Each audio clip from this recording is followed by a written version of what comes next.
कहानी है world war 2 के जमाने की। बेंजामिन नाम का एक आदमी जापानी सोल्जर से बचकर भागते हुए जंगल के करीब एक घर में आता है। वो यहाँ रहने वाले आदमी से मदद मांग रहा था, जो कि उसके पीछे जापानी सोल्जर्स को भी देख चुका था। बेंजामिन की जान बचाने के लिए वो अच्छा आदमी उसे अपने घर में छुपा लेता है। और जब सोल्जर यहाँ आकर उस फैमिली से किसी आदमी के उनके घर में छुपने का पूछते हैं, तो ये लोग सच नहीं बताते और कहते हैं कि यहाँ कोई आदमी नहीं आया। लेकिन सोल्जर्स को तो उन पर शक था। वो घर की तलाशी लेने का फैसला करते हैं, पर घर पे उन्हें कोई नहीं मिलता। सोल्जर्स यहाँ से चले जाते हैं, जिसके बाद बेंजामिन एक सोफे के नीचे से बाहर निकलता है और इस फैमिली को बताता है कि असल में वो एक साइंटिस्ट है। वो जापानी सोल्जर्स के लिए काम किया करता था और एक दिन उसको जापान के सबसे खतरनाक हथियारों के बारे में पता चला, जिसे वो जंग में इस्तेमाल करने वाले थे। जापानी आर्मी का ये काला रूप वो पूरी दुनिया के सामने लाना चाहता था और इसीलिए जापानी सोल्जर्स उसके पीछे पड़े थे। इस सब के दौरान हम बेंजामिन के हाथों में एक किताब देख रहे हैं, जिसके बारे में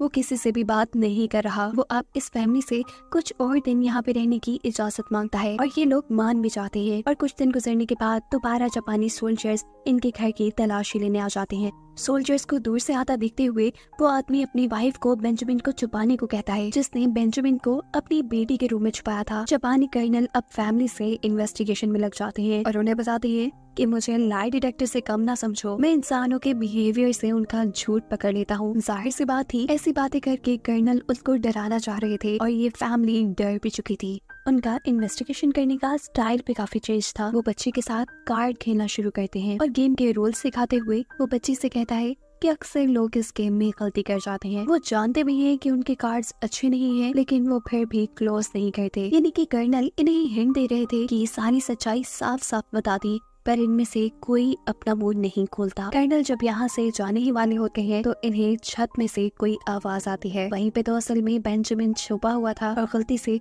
उसके पाँव के साथ एक शोपीस टकरा गया था, जिसे वो नीचे गिरने नहीं देता। पर फिर भी कर्नल को उसके यहाँ होने का पता चल जाता है और कर्नल एक गोली मारते हुए उसे यही खत्म कर देता है। उसके मरने से इस फैमिली का झूठ भी पकड़ा गया था और कर्नल गुस्से में इस फैमिली को भी मारने का सोचते हुए दोनों हस्बैंड वाइफ को शूट करके खत्म कर देता है। और इससे पहले कि वो उनकी बेटी को भी मार देता, वो वहाँ से भाग जाती है। लेकिन फिर भी कर्नल ने दूर से ही उसे शूट कर दिया था। गोली लगने की वजह से वो जख्मी हो चुकी थी, पर फिर भी वो हार नहीं मानती पर अपनी जान बचाने के लिए एक टॉय शॉप पे पहुँचती है, जहाँ वो बूढ़ा टॉय मेकर इस लड़की की मदद करने को मान गया। हम देखते हैं कि इस लड़की के हाथ में बेंजामिन की बुक है, जिसे बेंजामिन ने सोल्जर्स के आने से पहले ही इस बच्ची को दी और बोला था कि ये कभी जापानी सोल्जर्स के हाथ नहीं लगनी चाहिए। यही बात वो इस बूढ़े टॉय मेकर से कहती है, जिसके बाद वो अब मर चुकी थी। वो बूढ़ा टॉय मेकर इस लड़की के मरने से उदास हो जाता है। तभी उसे बाहर सोल्जर्स की हुई अनाउंसमेंट सुनाई देती है, जो कह रहे थे कि अगर किसी ने भागी हुई लड़की की मदद की तो उसके ऊपर रहम नहीं किया जाएगा। ये सुन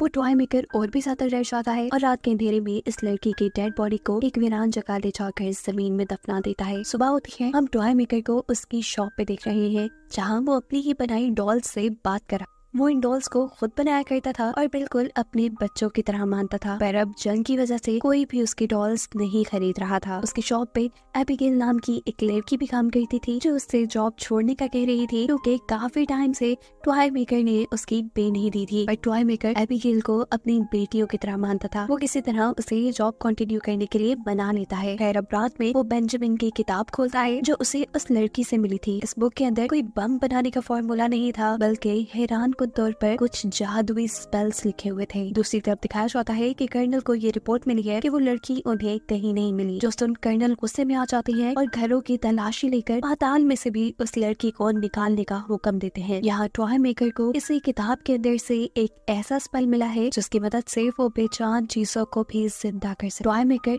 इस स्पेल का इस्तेमाल रॉबर्ट नाम की एक डॉल पे करता है उसे जिंदा करने के लिए, और सरप्राइजिंगली रॉबर्ट नामी ये डॉल जिंदा भी हो जाती है, जिसे देखकर ये टॉय मेकर बहुत खुश होता है। सुबह होने पर वो ये सारी बातें अपनी शॉप पे काम करने वाली लड़की एबिगेल को बताता है, जो उसकी ये डॉल को जिंदा करने वाली कहानी सुनकर समझती है कि शायद टॉय मेकर ने रात में कोई ख्वाब देखा है। वो उसे इग्नोर कर देती है, जबकि यहाँ कर्नल को दोबारा बताया जाता है कि उस लड़की और किताब का कुछ पता नहीं चला। वो फैसला करता है कि वो नए तरीके से इन्वेस्टिगेशन करेगा और पूरे गाँव में ये ऐलान करने को कहता है कि जो भी उस लड़की के बारे में बताएगा उसे $20,000 दिए जाएंगे, जो उस वक्त पर बहुत बड़ी रकम थी। नेक्स्ट सीन में जब एबिगेल बड़े ही मजे से बुक पढ़ रही थी तो अचानक ही उसके सामने रॉबर्ट नामी वो डॉल आ जाती है जिसे रात में टॉय मेकर ने जिंदा किया था। वो एबिगेल के ऊपर एक पेंसिल से हमला करने वाली थी। एबिगेल उससे बचते हुए जोर से चीख मारती है और यहाँ पर फाइनली टॉय मेकर आकर उसकी जान बचा लेता है। यहाँ हम नोटिस करते हैं कि रॉबर्ट नामी ये डॉल टॉय मेकर की सारी बातें मान रही थी। इस वक्त एबिगेल को भी यकीन आ गया था कि टॉय मेकर ने डॉल को जिंदा करने वाली सारी कहानी उसे सच सुनाई थी। टॉय मेकर इसी कहानी को कंटिन्यू करके एबिगेल को बताता है कि ये किताब उसे एक जख्मी लड़की से मिली थी जो जापानी सोल्जर्स से बचते हुए उसकी शॉप पे आई थी। टॉय मेकर ने अभी एबिगेल को ये नहीं बताया था कि वो जख्मी लड़की मर चुकी है और उसने उस लड़की को दफना भी दिया है। सारी कहानी सुनने के बाद एबिगेल उससे कहती है कि ये सब तो ठीक है कि रॉबर्ट ने मेरे ऊपर ही हमला क्यों किया, जिसका टॉय मेकर जवाब देता है कि शायद ये मेरी इमोशंस पे चलती है। तुमने जॉब छोड़ने की बात की थी इसलिए मुझे गुस्सा आया हुआ था और इसीलिए शायद डॉन ने तुम पर हमला किया। जो भी था, एबिगेल इन सारी चीजों से बहुत ज्यादा डर चुकी थी। वो ये भी जानती थी कि रॉबर्ट बहुत ज्यादा खतरनाक है, इसीलिए वो जॉब छोड़ने का फैसला अब अपना कंफर्म कर देती है। उसके जाने से वो दुखी तो था, पर अचानक उसे ख्याल आता है कि उसके पास तो जादुई डायरी है और उसे अब अपनी तन्हाई दूर करने के लिए किसी इंसान की जरूरत नहीं है। इसीलिए वो अपनी 2 और डॉल्स को जिंदा कर लेता है। यहाँ कर्नल को खबर मिलती है कि एक एबिगेल नामी लड़की पैसों के बदले उस लड़की की सारी इंफॉर्मेशन देने को तैयार है जिसे असल में कर्नल और जापानी सोल्जर्स ढूंढ रहे हैं। कर्नल फौरन उसे अपने पास बुलाते हैं। एबिगेल कर्नल को वही सारी कहानी सुनाती है जो उसे टॉय मेकर ने सुनाई थी कि कैसे एक जख्मी लड़की टॉय मेकर के घर पे आई थी और उसने टॉय मेकर को एक किताब दी। ये सारी बात बताने के बाद एबिगेल चाहती थी कि उसे प्राइज मनी दे दी जाए, लेकिन यहाँ कर्नल प्राइज मनी की जगह उसकी जान ही ले लेते हैं। सीन कट होकर दिखाया जाता है कि जापानी सोल्जर अब टॉय मेकर के घर पहुंच चुके थे। वो टॉय मेकर को बेहोश कर देते हैं। एक सोल्जर उसे हेडक्वार्टर ले जाने का फैसला करते हुए दूसरे सोल्जर से कहता है कि तुम इस जगह को जला डालो। ये सोल्जर मान जाता है और इस शॉप को जलाने के लिए यहाँ पर फ्यूल डालने लगता है। तभी पीछे से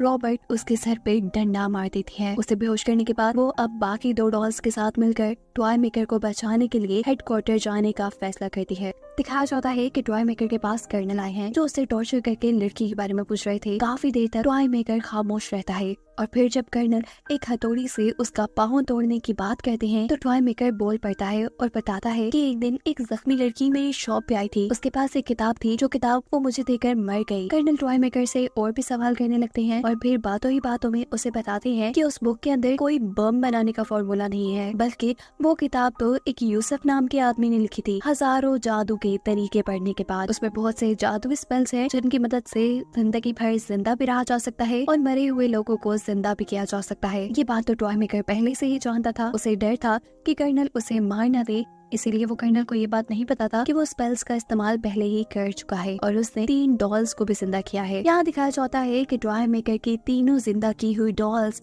इस हेडक्वार्टर तक पहुंच चुकी हैं, जिनकी भनक सोल्जर्स को भी हो जाती है। एक सोल्जर जब चेक करने के लिए वहां जाता है तो एक डॉल बिना वक्त जाया किए उसका गला पकड़कर काट देती है, जिसके बाद दूसरी डॉल कर्नल के रूम की तरफ बढ़ती है जहां मेजर बैठे हुए थे। मेजर चलती हुई इस डॉल को देखकर बहुत ज्यादा डर चुके थे। वो अपनी गन से बहुत मरतबा इस डॉल पे हमला करते हैं पर ये डॉल नहीं मरती और आखिर मेजर का भी गला काट के उन्हें मार देती है, जिसके बाद ये तीनों इंटेरोगेशन रूम की तरफ बढ़ते हैं ताकि वो टॉय मेकर को बचा सके, जहाँ कर्नल पहले से ही टॉय मेकर को मारने के लिए अपनी गन निकाल चुका है। इससे पहले कि वो टॉय मेकर को मार देता, पीछे से रॉबर्ट आकर उसकी टांगों के ऊपर हमला कर देती है। इन 3 जिंदा डॉल्स को देखकर कर्नल भी बहुत ज्यादा डर चुके थे। ये तीनों डॉल्स मिलकर कर्नल को स्टैब करना शुरू कर देती हैं और ये देखकर टॉय मेकर बहुत ज्यादा खुश होता है कि उसकी बनाई डॉल्स बच्चों की तरह उसको बचाने के लिए आई थी। जख्मी हालत में कर्नल अब ये जान चुके थे कि वो जिंदा नहीं बच पाएंगे, इसीलिए वो रॉबर्ट नामी डॉल से कहते हैं कि बस मुझे यहीं मार दो। रॉबर्ट भी उसकी बात मानते हुए उसी की गन उठाकर आखिर में उसी को शूट कर देती है। ये सब कर्नल को उसके बुरे कामों की सजा मिली थी। अभी तीनों डॉल जैसे ही टॉय मेकर की तरफ बढ़ती हैं